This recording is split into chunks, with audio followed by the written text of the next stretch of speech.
Angga Wijaya berharap tetap jadi manajer Dewa Persik meski status cerai.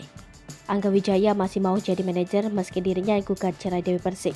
Sebagaimana diketahui, Angga Wijaya telah menggugat cerai Dewa Persik ke Pengadilan Agama Jakarta Selatan pada 20 Juni 2022.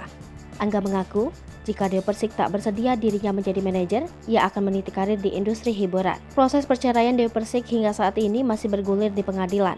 Keduanya menghadiri agenda mediasi pada tanggal 4 Juli 2022 dan tak menemukan titik temu. Sehingga Angga tetap dalam keputusannya untuk menggugat cerai sang istri. Banyak yang menduga bahwa perceraian mereka disebabkan masalah finansial. Namun, Angga Wijaya menampik hal tersebut.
Hai pemirsa Sri Popo TV, jangan lupa komen, like, dan subscribe, serta tonton terus berita-berita terupdate lainnya ya.